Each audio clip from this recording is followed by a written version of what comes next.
Ladies and gentlemen, we interrupt your regularly scheduled programming to bring you this special bulletin.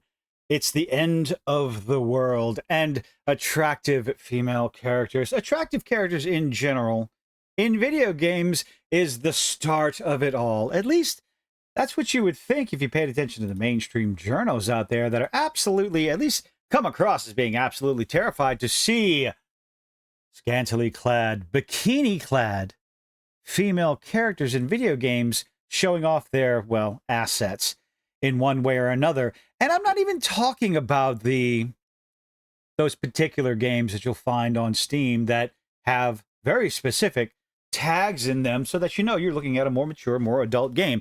I'm talking about the basics of just a bikini Street Fighter.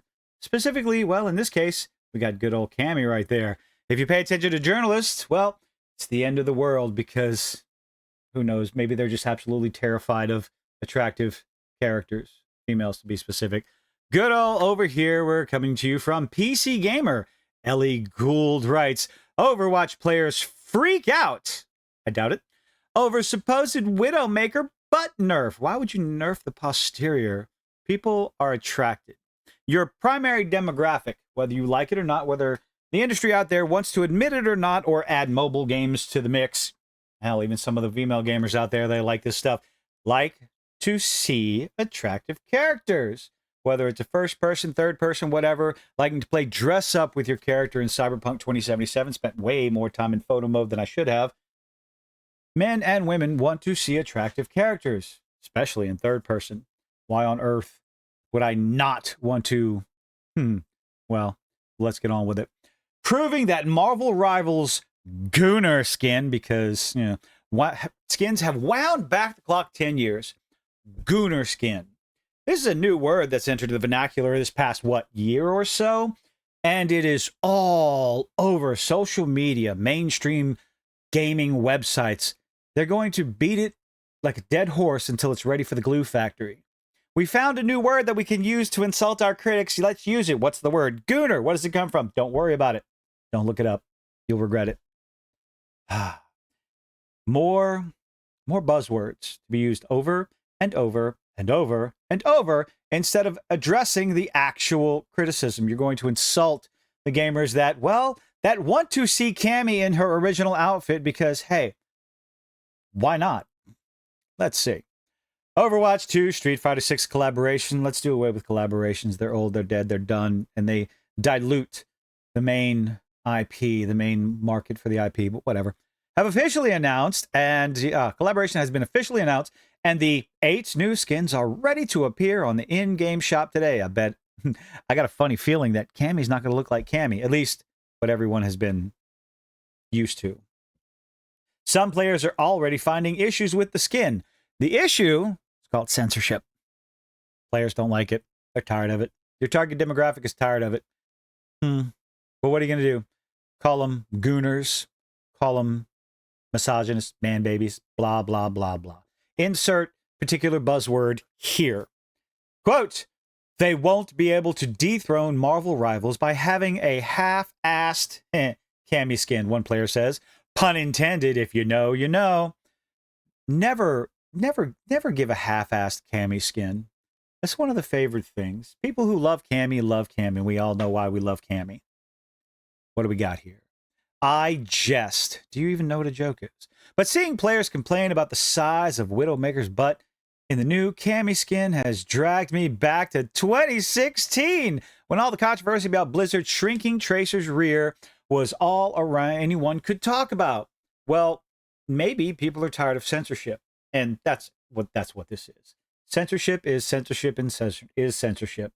And, well, when you give a product to people, when they spend money, give you their hard-earned cash, and you give them a little bit of escapism to get away from the doldrums of the day-to-day life, and then all of a sudden you start changing it a little bit at a time, just a little bit, until the final product looks nothing like what that player, what that customer invested in, well, they're going to get a little bit upset.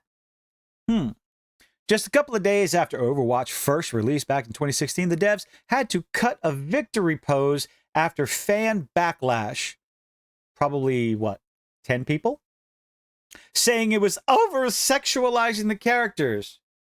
These are ones and zeros, graphical ones and zeros on the screen. These are not real people. They're not real women. They're not real men. But as usual, the complaints will come about the over-sexualizing of the female characters. Nobody's complaining about the men, the big, buff, burly men that, well, other men aspire to look like. Nobody talks about Chris Evans. Nobody complains about Chris Evans taking off his shirt. No one complains about that, but heaven forbid a character in a video game could be attractive. A female character in a video game could be attractive. That is verboten. Nope, 9, can't have it. This then triggered a whole new wave of complaints about censorship. Rightly so, which then resulted in a new victory pose being added, which still showed her butt, because that's what really matters. When players give you money and you give them a product, and then you change that product, people are going to be upset. Now we have Cammy's Widowmaker. As you can see, that's not Cammy. That's a reasonable facsimile. I thought we moved on from breaking out the compass and ruler every time a hero gets released. You don't need to break out a compass and ruler to measure anything about that outfit. That is not Cammy. That is a censored version of Cammy.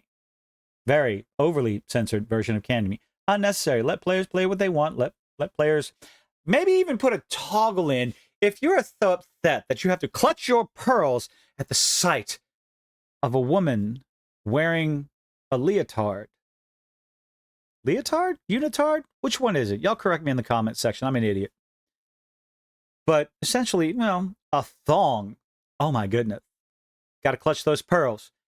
Maybe beg the devs to put in a toggle for your delicate sensibility so that you don't have to see the naughty, naughty, nasty gooner outfits that, well, honestly, Overwatch would make money hand over fist for. Breaking away from the compass and ruler, but apparently not. I suppose Marvel Rivals has been feeding the gooners, there's the word again, as of late. Well, it also offers them fun gameplay, because otherwise the First Descendant would be putting out astronomical numbers over and over again, but the numbers on that game, the concurrent players, is fading off into the distance because the gameplay is overly repetitive, and, well, I can only assume it's boring. I tried it, I played it, it's not for me. Now, First Descendant is adding these so-called Gooner outfits over and over, more so than Marvel Rivals, and yet they don't seem to be as successful as Marvel Rivals. Maybe Marvel Rivals decided to do that one little nifty thing that I like to bring up all the time. They made it fun first. Fuckers. But whatever. Let's see. Marvel Rivals has been feeding... I hate that word. All these buzzwords, I just keep using over and over again. Come up with something new. Oh, look, I saw this word being used on social media to insult the Chads online, so I'm going to use it in every single article I can talking about attractive female characters. Because obviously, if you like attractive women in movies, video games, TV shows, and so on and so forth, then you are obviously a gooner. You're not normal. You're not a regular, average, everyday, a normal man, as Craig puts it. Let's see. So maybe we can point the blame over there. Really? How about we point the blame at the developers that have been trying to feed their customers objectively hideous avatars, hideous characters in their video games over and over ad nauseum, demanding that they like it, demanding that they fork over their money. Don't ask questions. Just consume product and get excited for next product. To the point where a company puts out, NetEase? Puts out Marvel Rivals, and all of a sudden, we have attractive female characters. We have attractive male characters. Oh my goodness, whatever shall we do? The popularity of Stellar Blade and Eve, and all the lovely, wonderful fan service outfits provided to her, to that character in that game. I doubt it would have been as popular if the game had not been fun. The talk behind Eve and Stellar Blade continues to this day. How long has it been? At least a year, maybe 2. The PC release is about to go up, and boy, oh boy, the mods are going to lose their mind with that game. It'll be interesting to see, although likely won't be able to show any of them on YouTube because I don't want to get my channel shut down. If you know, you know. Rule 34 is already out there. They're just going to add it into the game. When you put out avatars like that, when you put out characters like that, when we've had such a drought of even relatively attractive characters, well, people are going to lose their mind. The pendulum is going to swing so far in the same direction, well, I guess in the opposite direction, as it was before. It swung too far. Now it has to adjust and correct itself. And that's where we are right now. One game after another that really doesn't have, well, I guess that would be the First Ascendant. It swung so far, we get First Ascendant where they believe that they can be successful and make all their money simply by having bouncing boobies and posteriors all over the place. They didn't have to worry about making the game fun, which perhaps is leading to the dwindling concurrent player count. Stellar Blade, fun game, interesting story. I absolutely loved it, played it, finished it, beat it. And we have Marvel Rivals. Fun gameplay loop, good-looking characters all around. So we have to find the happy medium. Developers out there have to find this happy little medium where you have attractive characters. You don't need female characters running around in string bikinis and thongs, flossing their spider. You know. It's not necessary. It's nice, it's cool for every now and then, but if I want to play a game, I just want to see an attractive character, not a hideous thing that fell off the ugly tree and they got hit with a wet brick. No. Where is that happy medium? Will we reach it by the end of, I don't know, how long will it take us to reach it? We'll have to wait and see. But if you are clutching your pearls over Cammy, over attractive female characters, I don't know what to tell you, but maybe, just maybe, the industry is healing. We're going to get fun games with attractive characters, and I am all in favor of it. How long will it take us to get there? You let me know what you think in the comments section down below. Leave a like, leave a dislike, and do all those nifty little things that YouTubers beg you to do. And I'll see you on the next one.